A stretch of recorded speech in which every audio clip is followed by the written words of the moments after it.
right, and here I am with my co-host Tatum. Welcome to Husker Heat, and isn't he just the cutest thing ever? Yeah, that's for some of you that may be having trouble with the resemblance. There it is. It's like that was Tatum originally. Now it's Miley. In case you were a little confused.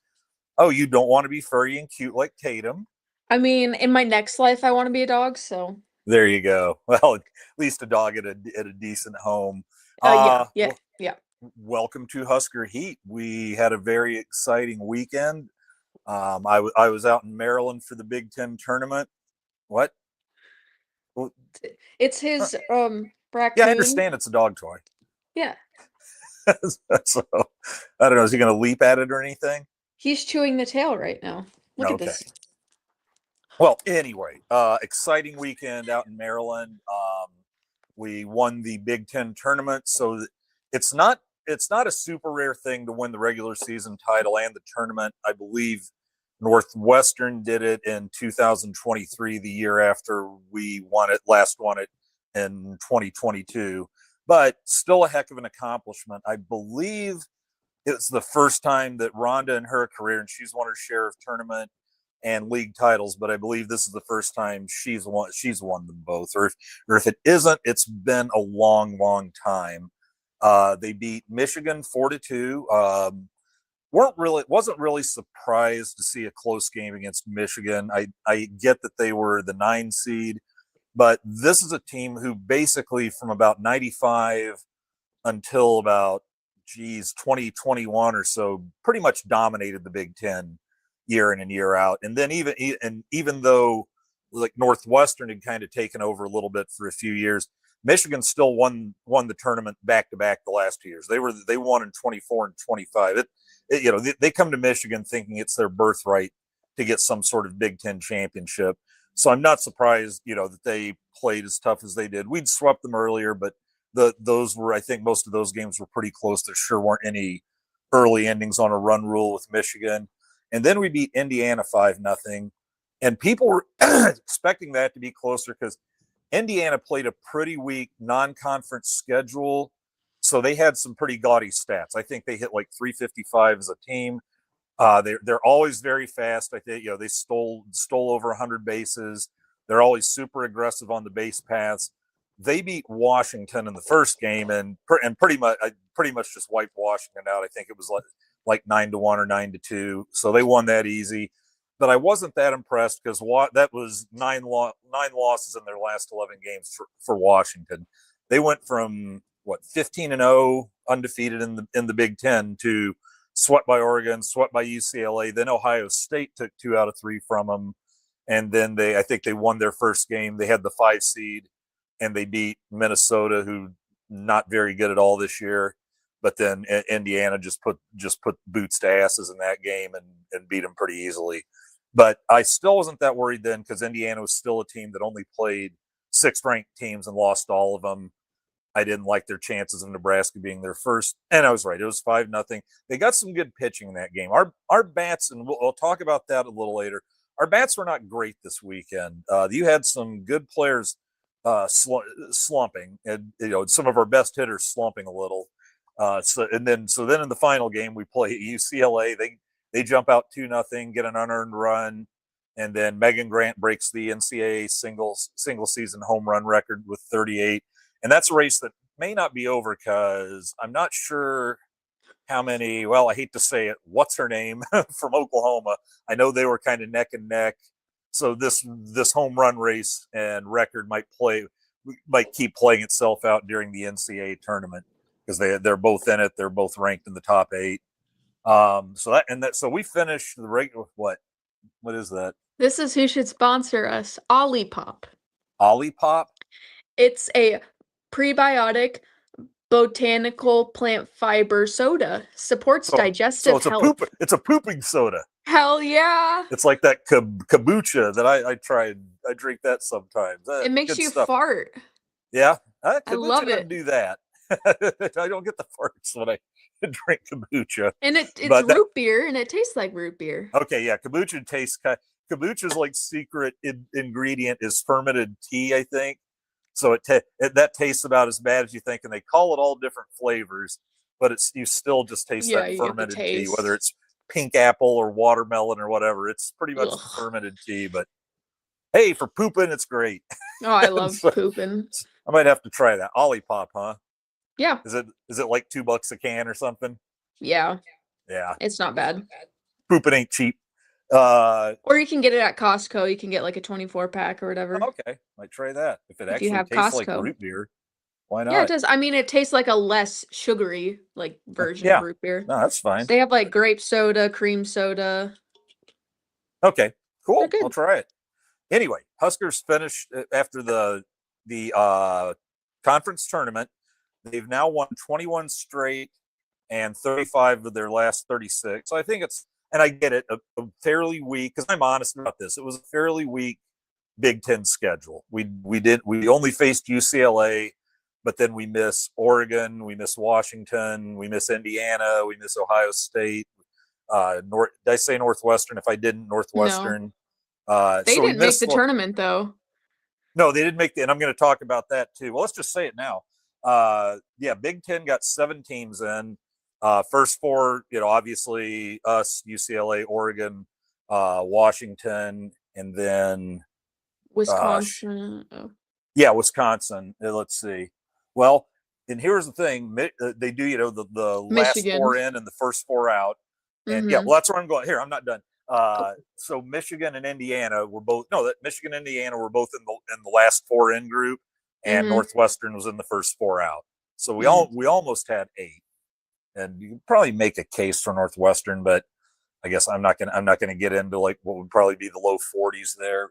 Yeah, but anyway, so good. We've gone, and I said this in last week's Twiz notes, that four things came to the Big Ten that basically took them from being maybe the 5th or 6th toughest softball conference to I think we're kind of firmly the 2nd best conference now.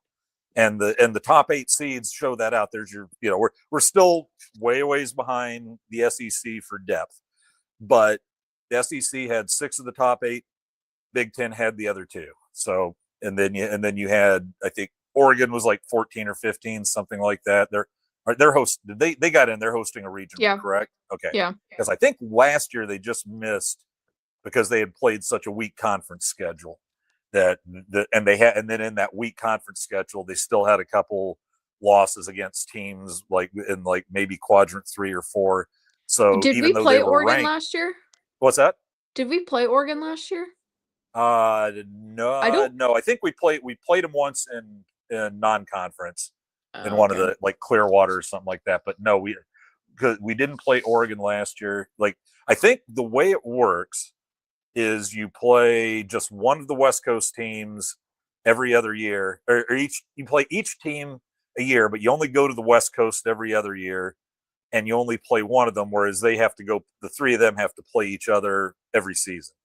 So Hmm. I just noticed this because last year we played Washington at Washington. This year we played UCLA at home, and I believe next year we go to Eugene for 3. The schedule's not out Hmm. yet, obviously, but I'm going to be expecting to make 2 Oregon trips next year because Yeah, football plays out there as well. I think we're gonna go to Oregon for football, Yep. possibly. Oh, I'm definitely gonna try and get in the box for that one. Um, That's a so anyway, pretty, we pretty finished the place. season. What's that? I said that's a pretty place. It's lovely. Let's see. So Except, you got more? I was gonna say except Dylan Rail is there, but Oh my God! Let it go! Let it go! Holy I just cow! did that to get your I know. reaction. The thing is when somebody wants to crap on someone for transferring, and believe me that I get that's a little different level of transfer there. But I'm like, so if he's a dick for leaving, did we just bring in like 15 dicks this year I mean, from other he's schools? he's kind of been like subtly shitting on us though. Has he? Yeah. Like in his I'm gonna ask on his Instagram and Twitter because he Yeah. doesn't run those. His sister, I think it's just his mom now, but it was his sister and mom before. Well, okay, but he probably knows what his sister is posting. Uh, I can Ah. I guess I don't buy that because Okay. I don't think he held much control over that, to be honest. Okay. And Next. especially with some of the stuff I've heard about the parents, not so much what his sister's posting, but mom was kind of hell. Let's just say mom and dad were making Adam James, Craig James level. I've just heard, can't confirm, but like Adam James, Craig James level of helicopter parenting and pestering the staff all the time and that sort of thing. And usually the kid's just not to blame for that. So he left. Hey, what did he do? Did he leave us better than he found us? Our first two winning records and our first two bowl games, even though he wasn't around at the end of that season, but and first two bowl games in 10 years. He left it better than he found it. So that, you know what? Thank you for your service. Best of luck. You know, I Good just luck can't being the waste. third I can't waste string. hatred. I can't waste hatred on transfers because there's just so many, and I think most of them have pretty good reasons, so they can't. That's our thing. If the ones you can't have it where the ones who transfer from Nebraska are jerks, but look at these wonderful transfers coming in. I'm just like, hey, once a Husker, always a Husker. We move on. All right, enough about Dylan Raiola. I've just got to be careful about bringing up Oregon ever. So anyway, we finished the season 46-6, 23-1 in the Big 12, and we take the Big 10 regular season and tournament titles. And I was just telling Miley before when we finish nationally number 3 in RPI. We hung right in there on that. The thing about RPI is the more games you play, the less the needle moves on it. And so by the end of the year, I'll give you an example of how badly you have to screw up to really move your RPI. I believe UNO was at number 47 going into the Summit League tournament, and they came out of it at 51, and they had to lose to a team let's see, oddly enough, I've got their RPI right here, 159, which is South Dakota, who upset them twice. So they had to lose 2 games to a team at number 159 to drop 4 spots. And pretty much the other Summit League teams are not getting, the games they're winning, they're not getting any credit for it. And it cost them. At 47, they were kind of still there on the edge, on the bubble and they would have been in Lincoln had they won that tournament.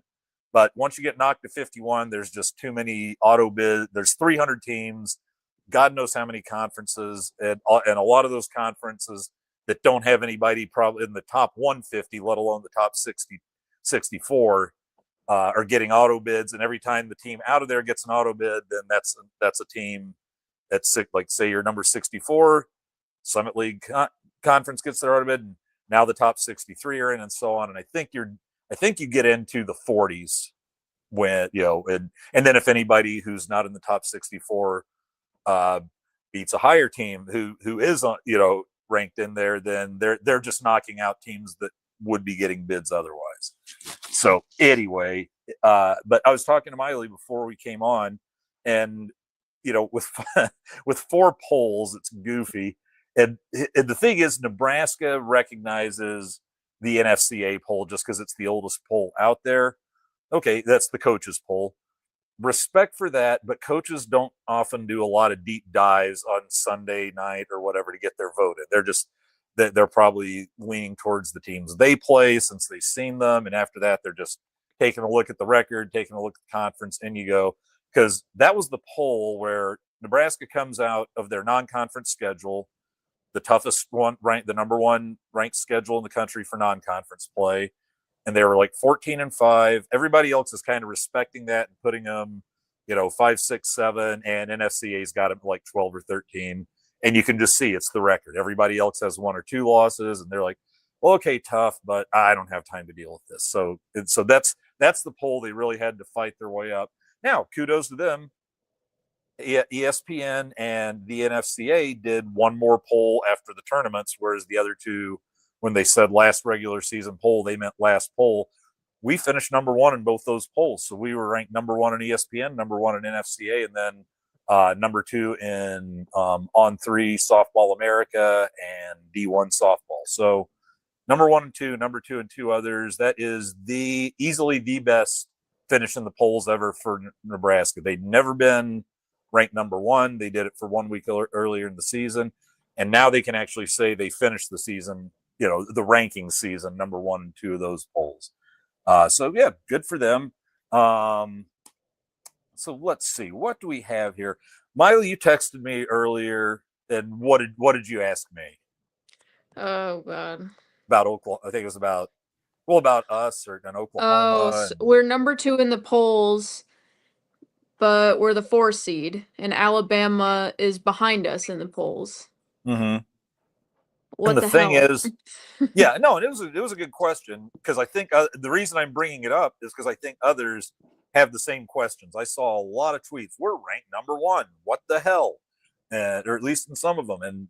And I said I've got to, because in Oklahoma was number 1 in all 4 of them, and then we passed them, which I don't know. Hopefully, we're getting into the regionals, so I don't have to do another 3 or 4 days of Oklahoma fans losing their minds. Most of them were really nice. Like I said, I think last week when Jordy transferred, we wish you well. Thanks, thanks for what you gave us. We know you're from Nebraska, et cetera, et cetera. And but then some of them were turning a little moody after that 1 week we spent at number 1 in the polls. Oh, what the hell, Nebraska? Your conference is weak. And I responded to one where there was a bunch of them there, and I said, I was like, hey, I recognize we didn't play the toughest conference schedule, but our strength of schedule right now was like number 12 or something, and we played the toughest non-conference schedule in the country. So I'm not apologizing to anybody for being number 1. And didn't get any responses except from Nebraska, fans, fuck you, and stuff like that. So I'll say this: when they're picking the tournament, they're not looking at the polls at all. If they are, it's a glance, but because the polls aren't really indicative of anything except how people are feeling at the time. Who people who are voting and putting it together, and like I said, with coaches and others, they're probably just going maybe a quick glance at the weekend schedule. Like my favorite thing is when somebody lost head to head, but the team they lost to is 1 ahead of them in the polls. And it's like, yeah, but it's just not one game, guys. They've got to look at everything, and and you just don't get to automatic. I said it's easy when it's your team that's being screwed, and you're like, but we just beat them, and now they're ahead of us. Bullshit. So, but there's so many of those in the polls, like where 2 ranked teams played each other, one won, the other lost. The one that lost is ahead, and nobody's going to look at everybody's schedule to see if that's the case. So that's why that doesn't play in like you think it would, because they don't all have time to go look at your school to see if you got hosed that weekend in the voting. So what they're looking at, I think, mostly are RPI and strength of schedule. And then I didn't go through everybody's like schedule. And then, but they're also looking at good wins versus bad losses and that sort of thing, like specifically. So Alabama at number 1, and I'll throw this up here, and basically what that is, the column, you don't have to be looking at everything. That is your RPI rank in order, and on the left there, the teams are in numerical order, and then 3 columns to the right is their strength of schedule. So my first glance at that is if I'm number 5 national seed Arkansas, I'm probably more pissed than I am as a Nebraska fan. I mean, I get it. The records are a little better ahead of them, 49-7, 48-8, 46-6, and they're 42-11. But they're number 1 in RPI, and they've got the number 1 strength of schedule. If I'm Arkansas, I'm probably a little torqued as to what 42-10 Texas, especially, has 1 less loss than Arkansas, but is number 4 in the RPI and number 5 in strength of schedule. If I'm Arkansas, I'm like, I really think when we've got the same record, 1 loss separates us, that we had the tougher road, and I feel their pain there. Now let's talk about us. And after looking at it, because I think there's a little bias there. Texas probably sounds sexier than Arkansas when they're thinking about it, and they, no one. I don't think that many people go out of their way to go, let's give these guys a shot. But I think it gets in some people's heads. Just that name seems to carry a little more weight. And so here's Oklahoma, who's just been the queens of softball for a few years. Like Texas won last year, but they won 3 or 4 in a row before that. You know for sure which one that is, Miley? Wait, what? Wait, huh? No, did Oklahoma win 3 or 4 in a row before Texas won last year? Do you know off the top of your head? I thought it was 4, That, maybe. Because okay. I know Jordy won 3. I thought they won one No, more she only without won her. 2. Oh, she only won 2? Maybe it was 3 She was then. only there 2. She was only there Yeah, for she 2 was only there years. 2 years. Maybe it was 3 then. I thought they won 2 with her and then one more after. Yeah, yeah, I can't remember. they won the year again, the year that she was out for us all but Yeah, was so it I two think and it two was thirds of an inning, I two think and it two thirds was innings. 3 So yeah, then. so I don't know if they won one before she got there too, but anyway, yeah, they've been rolling. So here's the thing: they're 48-8, we're 46-6. Okay, we've got a better winning percentage there. Our winning percentage is a little better when you throw 2-2 over our record. We were number 3 in RPI, and they were number 6. We were number 11 in strength of schedule. They played a pretty lousy chicken shit out of conference schedule.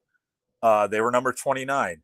I kind of get why the SEC does that, because hey, they've got a murderer's row of a conference schedule once they get into SEC play. There weren't too many places to hide this year or any year, but you got to go play somebody out of conference. I mean, I didn't look to see, but at 20, if they are 29 and playing an SEC schedule, they didn't do much out of conference. Because, like I said, we had a not so great Big Ten schedule, but our out of conference schedule still had us number 11 overall.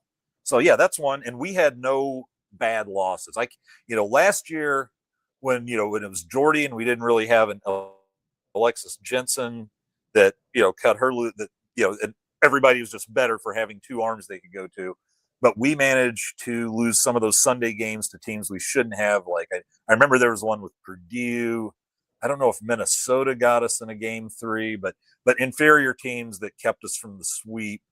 And just because we were pitching like a third, one of our third line pitchers, because we can't have, Jordy pitching 3 games a weekend.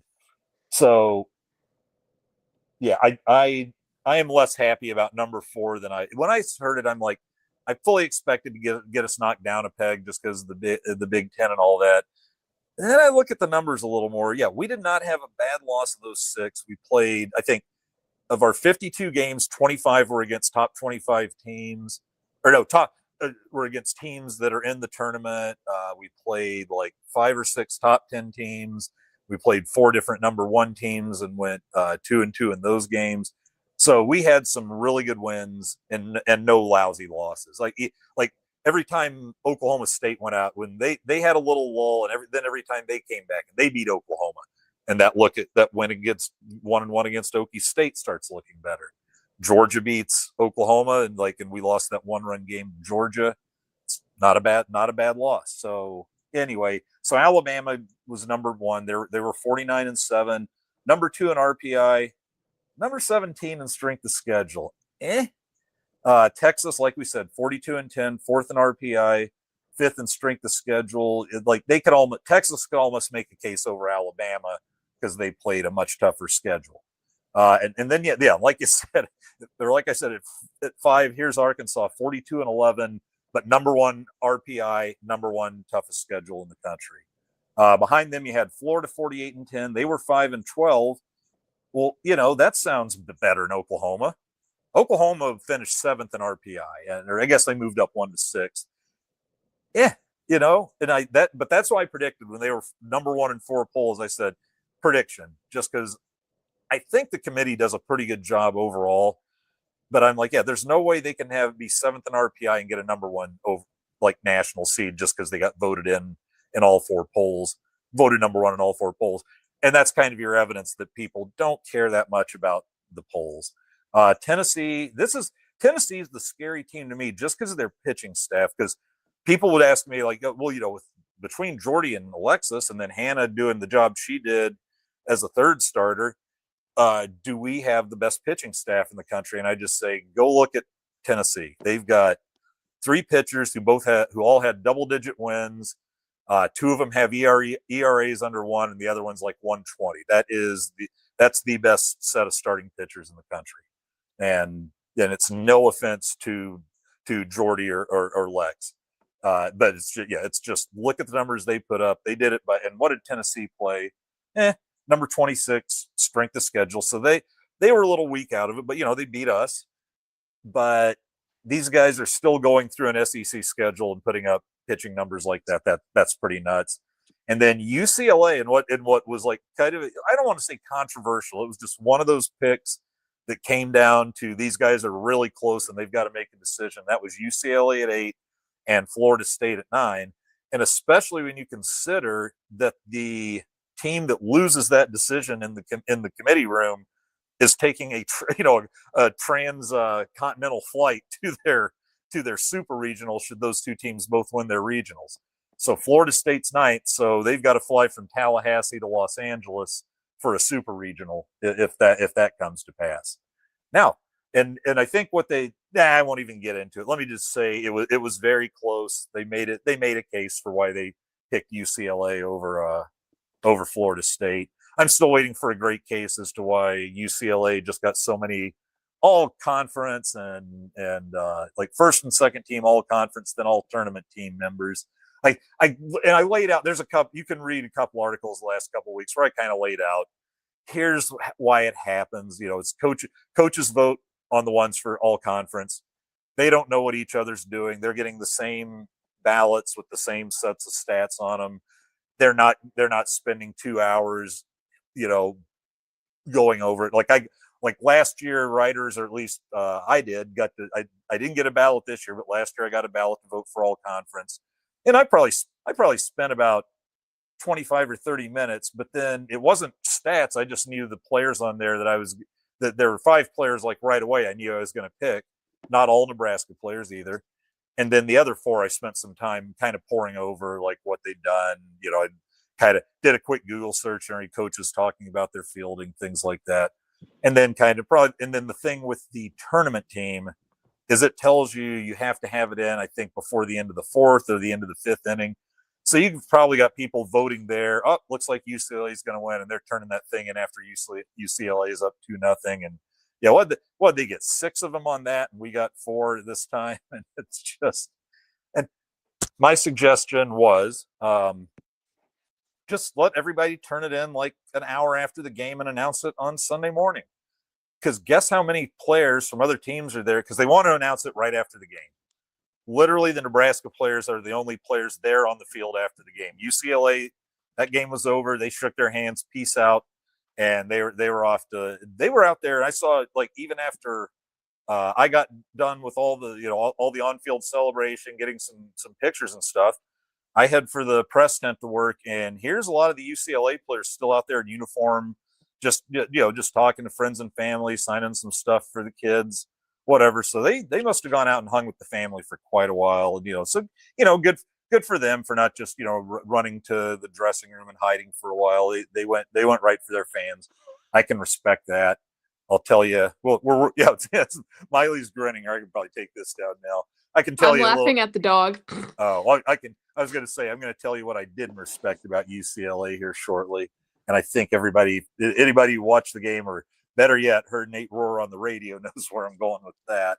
But anyway, there's a little bit on the seating discussions, and yeah, I go back to it now, and I'm miffed. I'm not this is an outrage, but I'm miffed that they look at the numbers, and I have a feeling it's just a case of the Oklahoma name beating us out for number 4 or number 3.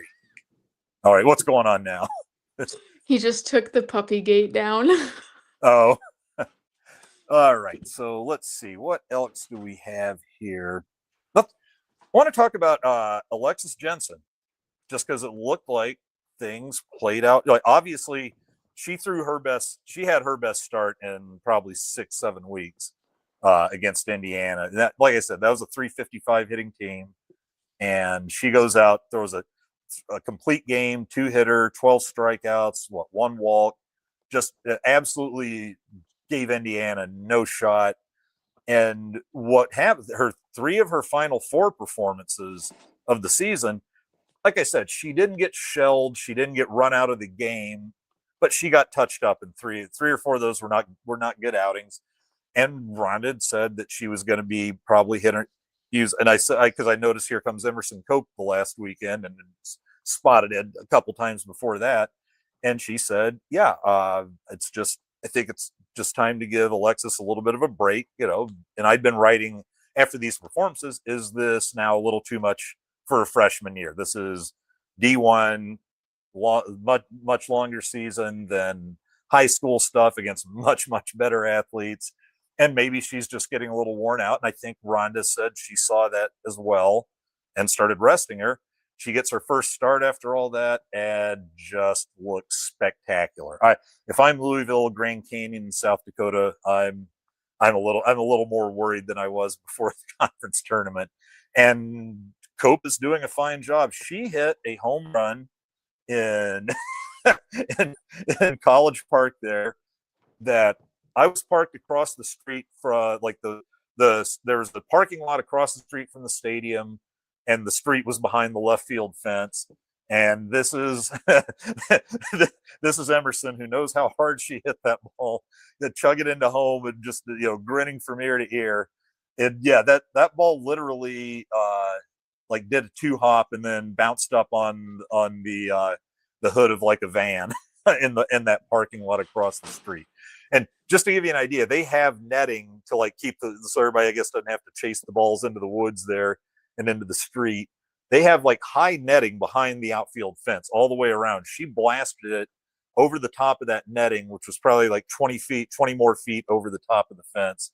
That was up there with like Billy Andrews' home run over the top of the Iowa scoreboard, which was in dead center there 2 years ago, and Canna Kamenzen when she put one off the end on the Gordon Center this year, the Gordon Complex.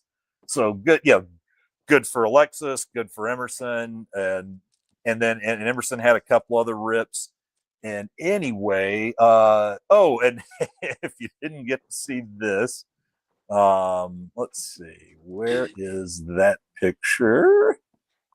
Now I don't want to show Danhausen again, not yet, but here you go. This is the second week in a row that Rhonda has caught a Gatorade bucket full of water, ice water. This one wasn't as bad. It was at least in the 60s, probably 70 by the time that game was over. And when she got it in Pennsylvania, I think it was about 49 or 50. And she told the story about how they got her, she's freezing, she just wants to get back, take a shower, warm up, does that, and then they got her again in the hotel after she showered. And so this time, much warmer. But let's be careful. We don't want her missing games because of pneumonia come the regionals and then the super regionals. But I think we've got good weather for the weekend there. Let's talk a minute about what's going on with the tickets, because the baseball team was the first one to get enraged, or the baseball fans. But it same thing for softball. So what they do is, you'd think your season ticket holders would get first crack at tickets for the regional. What are you showing me? It was an elephant. Oh, okay. I was going to say, I had no idea what that is. It's like it's a broken, torn something. But anyway, you would think that season ticket holders would get first crack at the postseason tickets. Not the case. It's they go through the donor list and they divide. And what they did was they started selling them that morning online, and you get notified, here's your time where you can come in and start buying tickets. So, and it's just for, I think, all sports combined. So whoever's donating the most money, they're getting the first crack at it. You know what? It sounds bad. Just a sec. Let me take a sip of my Jack and Coke. No, that's only for Husker Happy Hour. No, but yeah, so I get it. The world we're in, and Nebraska puts a good deal of money into softball. I think top 10 in the country in money that they put into that program. So yeah, so they're winning by putting money into that program. Hey, Troy Dannon, why don't you start giving basketball some of that money, because it looked like we were still. No, I'm not saying shut down the program. Don't give me crap about John's article. But it still looks like we're going after people who were still stuck on that and the low end, schools for with our transfer portal NIL money. We were like 14th in the conference in money spent. Great job by Fred Hoiberg. You just went freeze frame. What'd you do? Great job by Fred Hoiberg. But I don't think you want to be in the bottom fourth of the conference and spending every year in hoops. and hope to maintain a Sweet 16 level team. That it's great that I know that some people between that and not wanting to pay players anyway are like, yeah, let's do it like that all the time. But you're not going to be happy with the results if you're going to do that out. So what I'm saying is, yeah, I'm wanting more money for basketball because apparently they, and granted it's two different levels of spending, softball and men's hoops, but man, we do put in for a good softball team and we got the results. So good for us. But ticket wise, so I understand why you want to keep the people donating the money happy. That's not my overall. I get being mad about it. I also get that it's the reality. We want to spend. You got to spend some money to win. It not just, but you better have the money there. And so what happened? Because they were going through like 3 different levels, I think, of donor amounts, and then the season ticket holders got a shot, and then after that they opened them to the public. And apparently, after the first go round, they still had 1,000 left to sell to the public. But you can bet a lot of those you're going to be sitting on the ground over on the burn or standing up in the standing room only areas and that sort of thing. And so some season ticket holders might have been pushed back to standing room. I won't say they got pushed back to standing room only, but they don't get an assigned seat. So you're really going to see the long lines to try and be the first in the gates to get, general admission seats instead of general admission feet, So anyway, about 1:00, noon or 1:00, I see a tweet, and here's already tickets up on like StubHub and other resale sites, and like they haven't even gone on sale to the general public yet. So that can, or the season ticket holders. So what that means is you've got donors who are going in, buying the tickets, and immediately trying to get like the most I saw was $292 for a pair. And they said, and I guess the tickets were being sold for about maybe 45-50 a game. So that might have scared off some other, because somebody told me that the cost of a season ticket is like $200 or something. So all of a sudden you're paying $55 for a game. So maybe they were like, well, that's ridiculous. And thought they were going to get like something on the same, scale as their average season ticket. So, but that's where I got a problem. But then, once people started reading in, so here's what happened. I guess it says right there that if we see a ticket you've purchased put up for resale, you will not be able to, if they make it to the super regional, you will not be able to buy tickets for the super regional. And then somebody else pointed out, it's weird how here they are letting them know, we don't want you to resell these.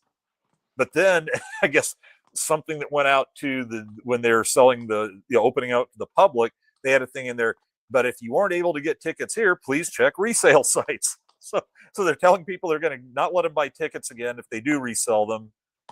But hey, go buy a resold ticket. So I don't know.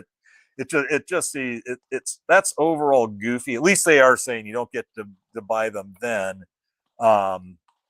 And I was thinking, because you probably know this better than me, Miley. Volleyball, they did take away some season tickets this year, right? Because they found people who were like mostly just reselling them. I believe so. I know most of the season ticket holders were mad because they weren't getting their seats for like tournament games. Mm-hmm.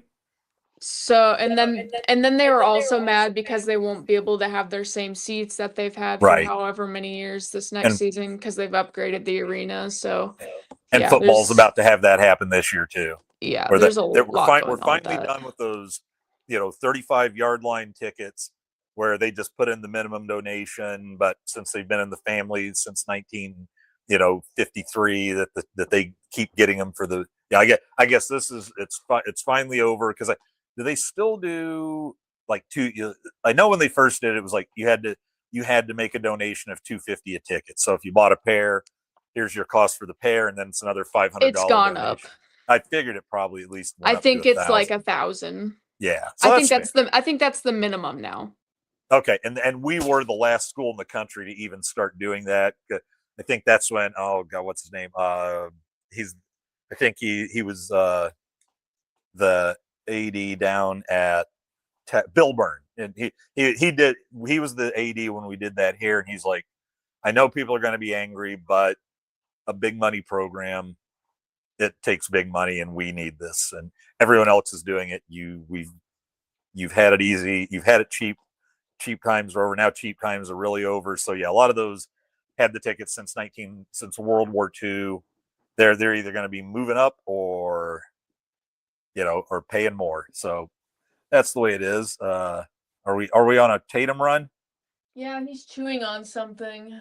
What are you chewing on? Folks, you can't get this everywhere. Not every podcast you hear is going to have one of the hosts chasing down their cute little puppy because he got a hold of something.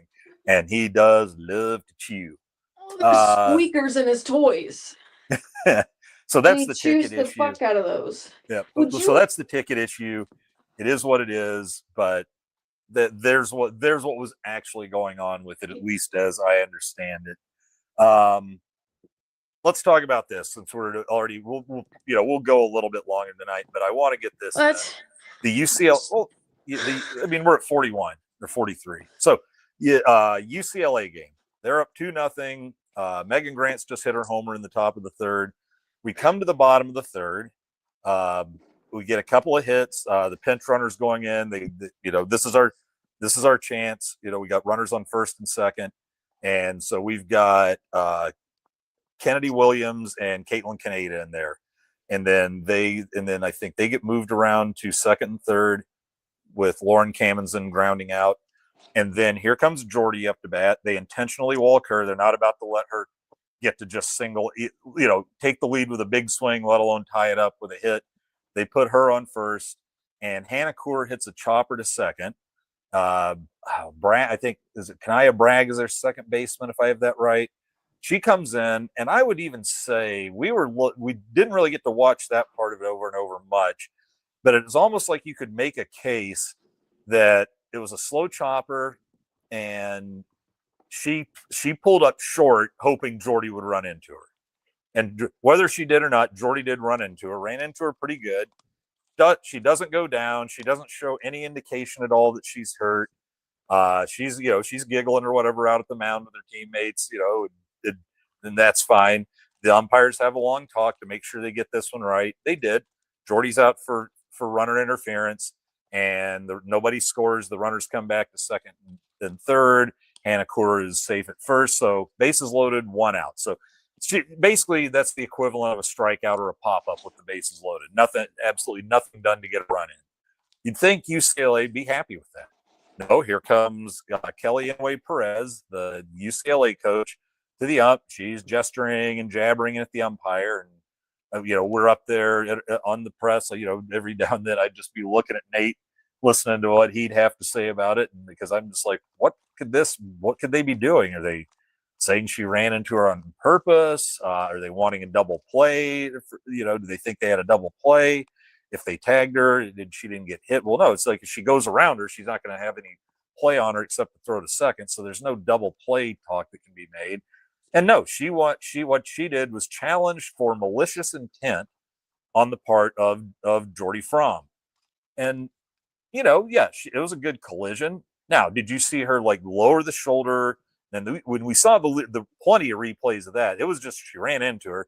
There was no trying to put a little extra oomph into it, no slamming into her, any of that. It was basically just a low rent bush league chicken shit challenge.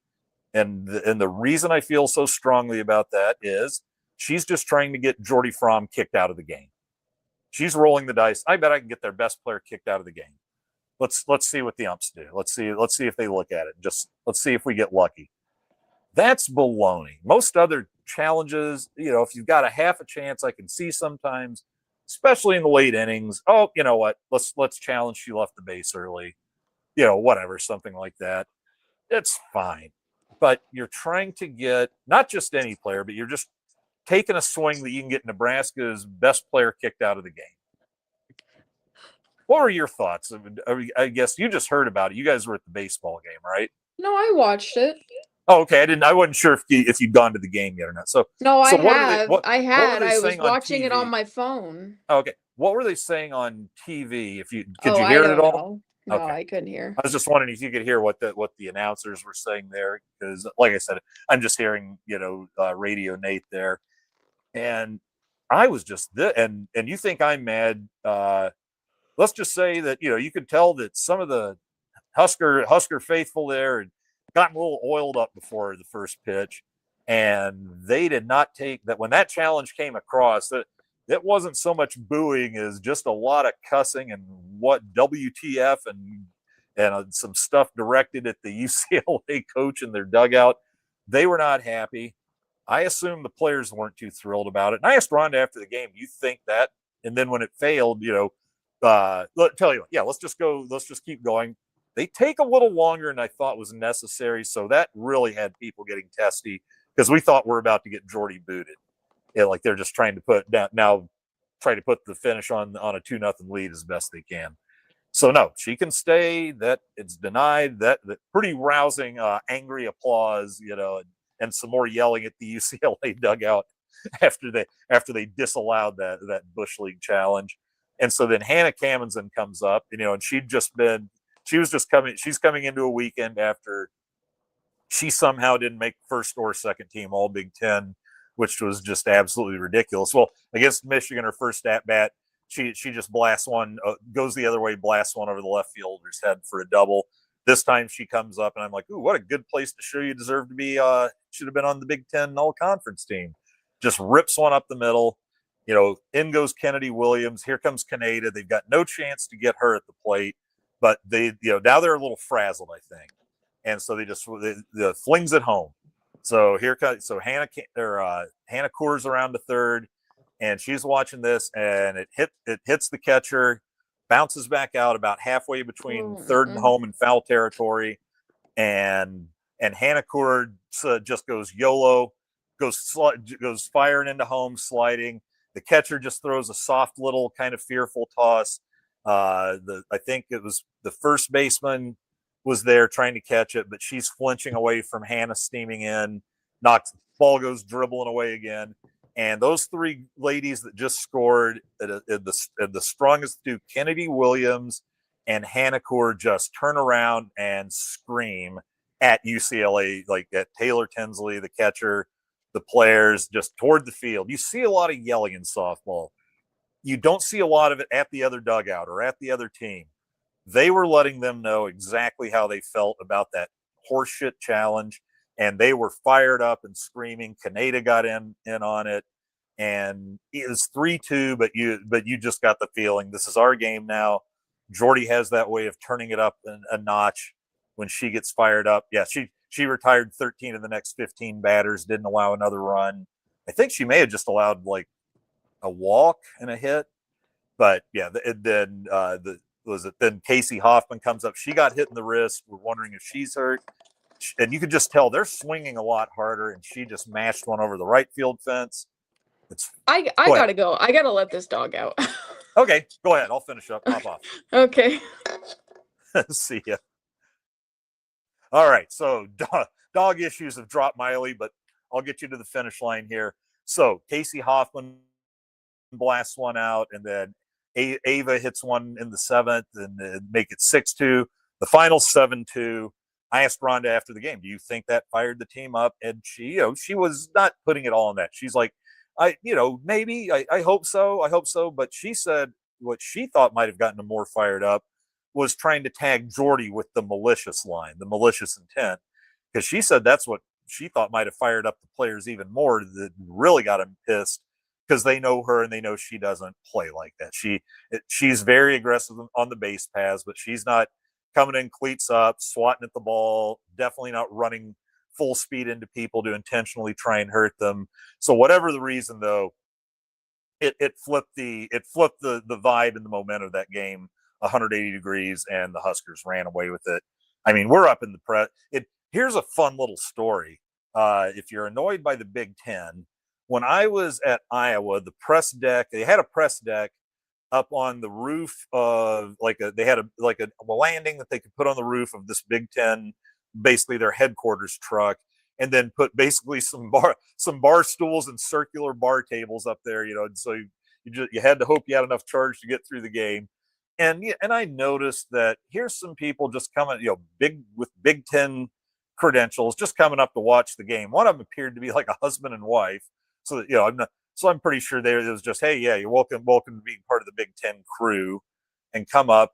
And the Indiana semifinal game at Iowa, and there they are, just loudly and boisterously cheering for Indiana. And if it's not an official rule or anything, but no cheering in the press box is kind of a big thing. This was the press box, even if it is up on top of the truck, and they're just wildly cheering for Indiana. Well, guess what? A little windy that day, so in our Nebraska press tent, you had each team had a press tent on either baseline, up in the stands, and all of a sudden there they are hanging out in our press tent. Okay, that's fine. It's windy out. You're putting it on. Welcome. And there they are, just cheering like crazy for UCLA when they score. I'm just like, at this point, I'm turning around looking at them and just, you got to be kidding me. And here we go again with this. You've got a UCLA tent. If you want to cheer for UCLA, I'm sure no one in their tent will object. I didn't say anything. Well, so here comes that bottom of the third inning, and then like the rain was starting to spit a little on and off. It's getting windy, so now you got about 5 or 6 of them in there, and they're not really cheering this time when with the Jordy thing when they called her out, just because it took so long. But they definitely weren't cheering when they left her in the game. And then as soon as I don't did I get a picture of that? I don't think I did. Well, rats, because I took a picture. Oh yeah, here we go. So we'd be at the table there. I'm taking the picture back at the back where whatever that trash can covered with tarp or whatever is, and the curtain there, that was all lined up with Big Ten officials. And then Hannah hit her, 2-run single, 3-run play after Hannah scores. And I turned around and they were all gone. They just skedaddled after that. And I'm like, were we about to get a rousing round of applause for UCLA if they turned a double play? You know what?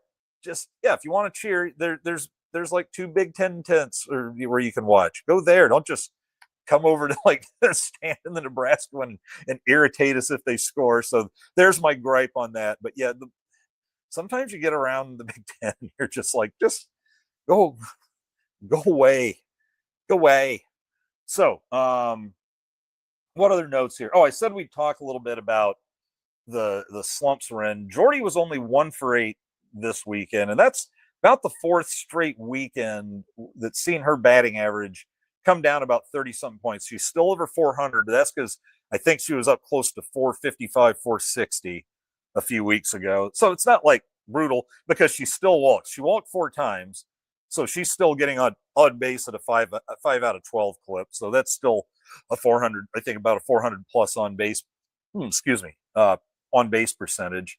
Hannah Core was only 1 for 10, but some force outs there. She scores 3 runs. And then Lauren Kamenson, she was 1 for 8. So those are the ones that only managed 1 hit apiece in 3 games. So here's your 2 hitters. And actually, let's say 3. Ava Kuzak was 3 for 7.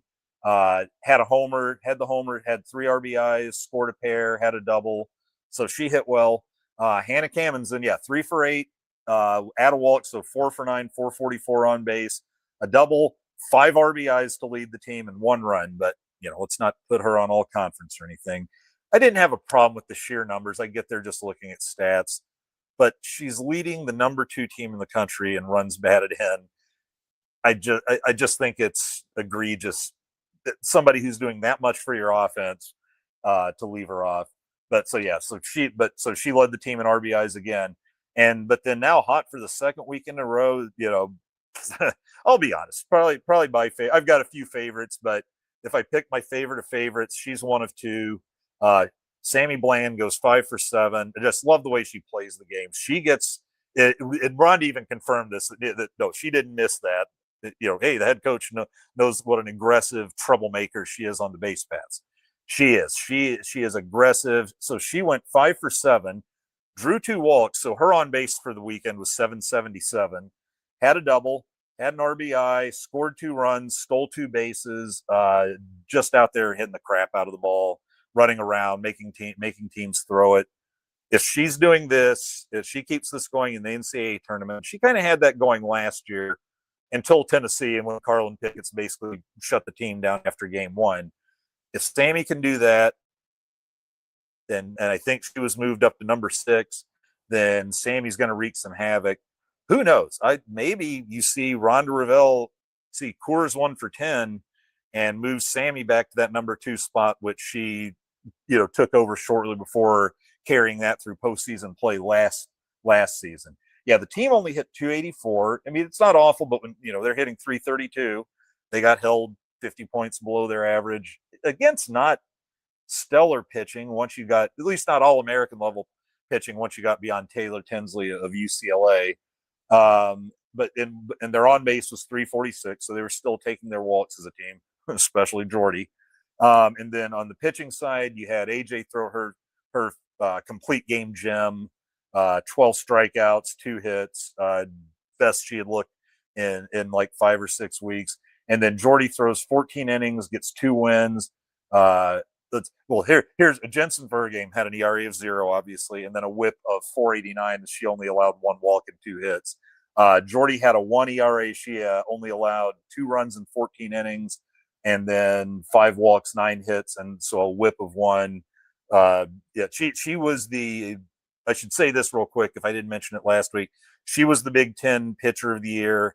Rhonda was the Big Ten Coach of the Year, and Alexis was the Big Ten Freshman of the Year. So they did sweep, or not sweep, but they took 3 of the 4 major awards. So the pit. You wonder why they hit a little, not quite as well, but still did well because the staff had an ERA of 0.67 and a WHIP of 0.810. That's you don't have to hit too much to score. So let me take you real quick through just a quick thing. If you want to see more in-depth stuff on the teams, I'll be doing like either night before or morning of each game, where I'll get into like some of who the best players are, that team's numbers, etc. But here's the teams in the Lincoln Regional. Louisville, who finished with a record of 14-12. They were 18-6 in the ACC, good for 3rd place. And I think they lost in the second round, like the quarterfinals of the ACC tournament. They were 29th in the country in RPI, but only 105th in strength of schedule. So this team is not that battle tested, shall we say, compared to other teams. You have Grand Canyon, that was ranked for much of the year. They finished 52-8 in the Mountain West, won the league with a 21-4 record. They were 27th in RPI, and again, 111th in strength of schedule. And then the last one, we got what many are saying is the worst team in the tournament. Who knows if they are now after winning the Summit League tournament and beating UNO twice. But it's South Dakota, the Yotes, the Coyotes. They were 19-34-1 on the season. 19 wins, 34 losses. 7 wins, 11 losses in conference, which was good for 4th in the 8-team Summit League. 159th in RPI, but 64th in strength of schedule. So they went out, I guess, look for some decent non-conference competition, unlike their ACC and Mountain West foes. So we will play South Dakota at, I believe it's 5:30 on Friday. The opening game will be Louisville Grand Canyon at 3 o'clock. Let's see, the game will be on, what did they say? ESPN Plus. So not as good as Big Ten Network, but not as bad as what some of the shenanigans that go on with Big Ten Plus.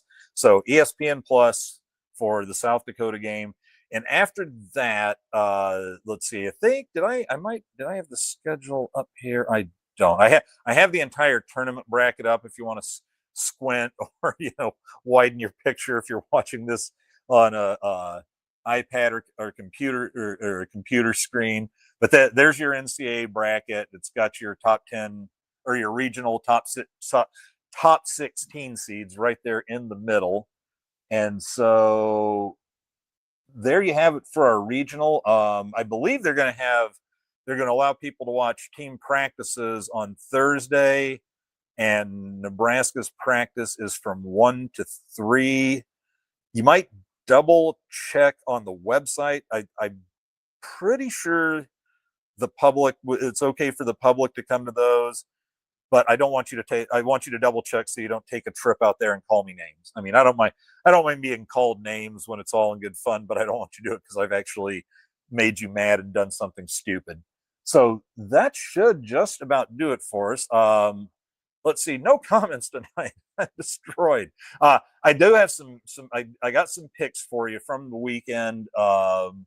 Let's see what we got here, or at least post game.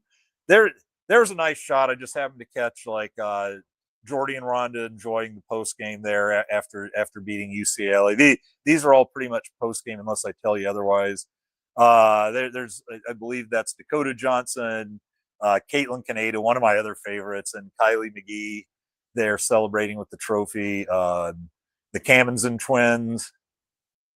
And there's the battery I like to call. There's Alexis Jensen on the left, Jordy on the right, and catcher Jessie Farrell in between them. And Jessie Farrell is all of 6 feet. She is you can really tell when she gets up to the plate and understand like where her power comes from. She just gets those long arms and whips them. It's a beautiful swing. Let's see, who else do we have here? There's Canada and Dakota. Canada by herself. These things were, I didn't mean for so much Caitlin Canada. Not that there's anything wrong with it, but these things are, like thumbnail size when I'm picking and I'm trying to remember who's who. Here's the shot. Here's like the team picture after the game. I wanted to include the fans in there as well, and you can see where our little tent up above there. Let's see. I showed you Emerson. Hey, here we go. I even got one of me in there that it's you can't see it, but back there on the scoreboard below the Maryland, it says "Fear the Turtle," which I find funny. That's just good college stuff for me.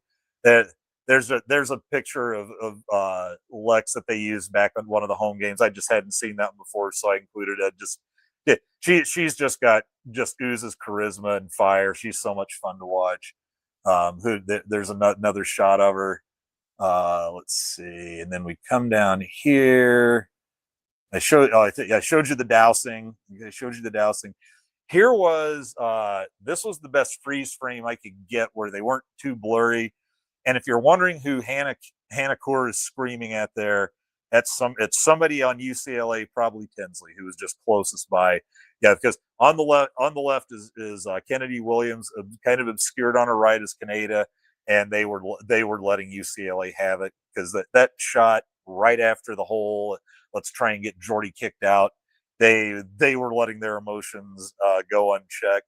In a way, I feel a little sorry. The UCLA players sure didn't do anything to goad their coach into doing it, but sometimes coaches don't realize that they're writing checks that the players are going to have to cash.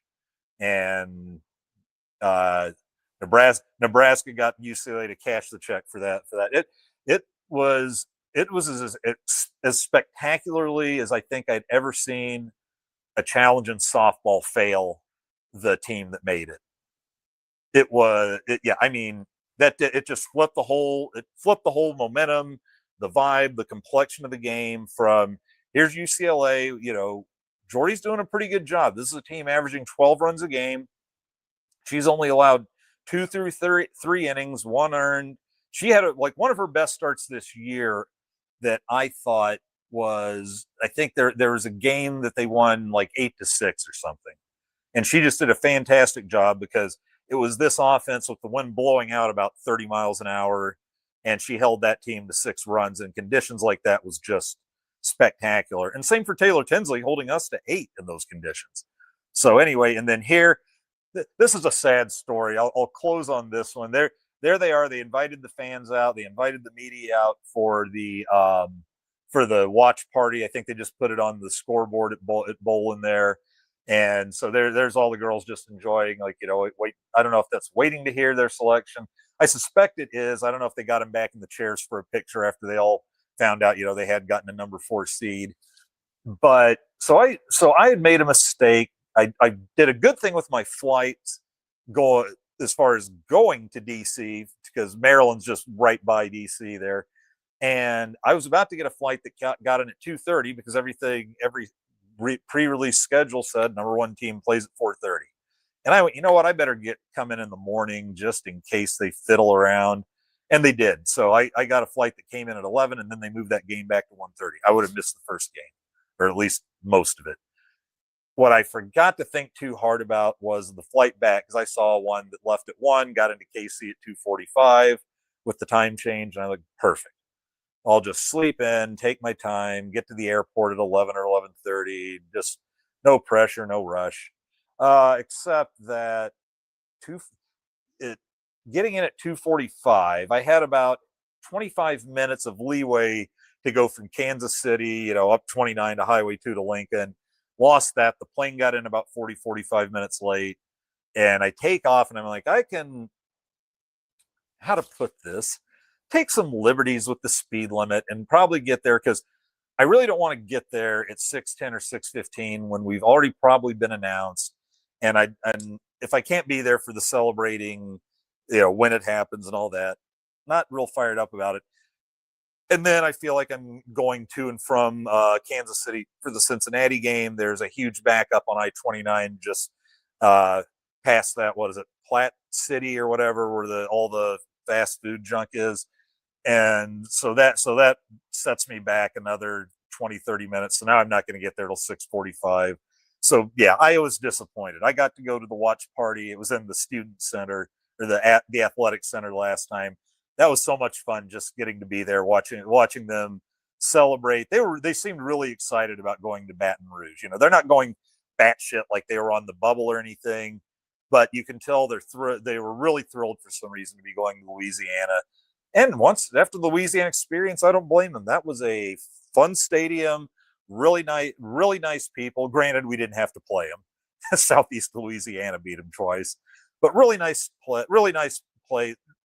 City, really nice people I ran into, super nice people at the stadium, really good experience. So I thought, yeah, they were right. Good times.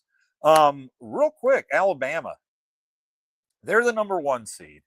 And because some people are going, hey, why are we getting 2 teams in the 20s in RPI? Shouldn't we be getting like number 28 and number 30 something? And I'm like, well, they're definitely going to fiddle with those as far as location. They're going to try and, especially for like the number 3 and 4 seeds in the region, they're really going to not worry about as much where they're seated or whatever.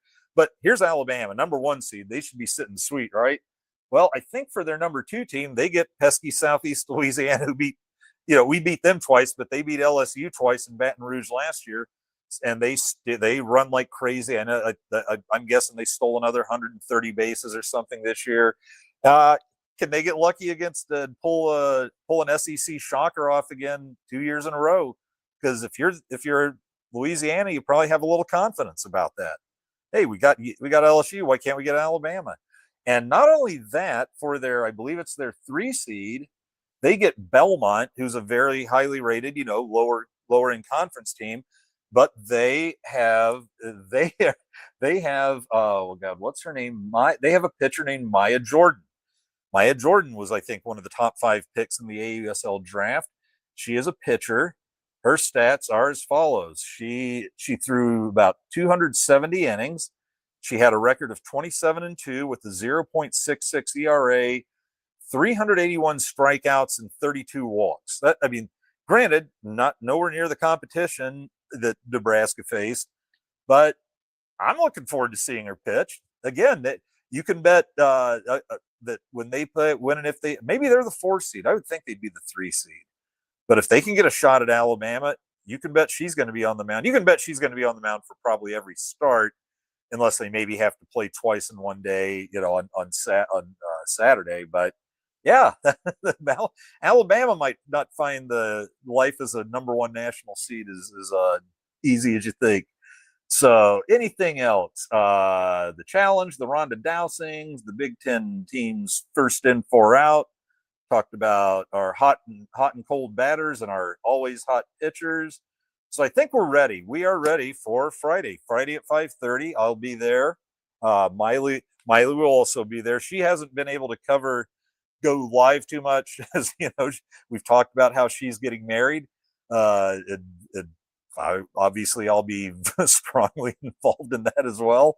But she is going to be around this weekend. So if you see a goofball that you recognize from the show, running around, feel free to say, "Hey, Miley from Corn Nation." She won't have Tatum in tow, so there's not as much of I don't know, an impulse probably to meet her without a cute puppy in her arms. But yeah, say hi. She gets kind of bashful when she doesn't know you. She gets a little embarrassed. So that's fun. So you say hi to her, she'll probably turn red, and that's all. And she'll be nice. Don't get me wrong, but yeah, that'll probably you'll be glad you met her. She's a lot of fun, as you probably see from the show. So I think that's about it for us. Did I have anything else to show? No, I showed you the D1 RPI and strengths of schedule. Like I said, I'll have Twiz notes. Thursday, I'll have Twiz notes out, as long as Thursday night or Friday morning, I'll have a preview for the first game there against South Dakota. And so be sure to read those on cornnation.com. I don't know. Do I have banners? I might have banners that just say this easy stuff. Nope, nothing. All these are too long. Like too long. So yeah, here you go. Join Corn Nation's YouTube channel as a member. We appreciate the support, and we do. And then they also said thanks to a bunch of the YouTube subscribers. So I just need to get a banner up here that just says, hey, check out our articles on cornnation.com. One final thing. Earlier in the season, I promised, hey, we'll get a new intro, a new intro for you to start the show. But we just kept winning, and now I'm not changing. We're going to have the same intro, and we'll get something up for 2027 next season. Before that season starts. But yeah, I'm not going to start changing things right now because I am very much superstitious. I'm not going to give you all my superstitions because then they don't work. And right now, I think you'll agree they're working. The team's talented, baby, but superstitions are kicking in. That what else? What else could have possessed the UCLA coach to try that crap? It worked out so well for us. Oh God, I'm going to be laughing about that. I'm going to be laughing about that one for a while to come. So that's it for us. For this game, the team only has to take probably a meet at the stadium. They don't even take like a team bus from somewhere. I know there's football teams that'll like bus their players to another hotel, like a hotel in town, so they spend the night together and aren't disturbed or whatever. But softball doesn't do that. I don't think they're being exactly chased around campus. They play their way into the Women's College World Series. That could very much change. They were rock stars. They set a lot of attendance records this year. I suspect if they could be broken, I know they broke one against Iowa on Friday of the last regular season game, and that one was like 33 something. And then Saturday, the lines were even longer on the Saturday single game after the doubleheader Friday.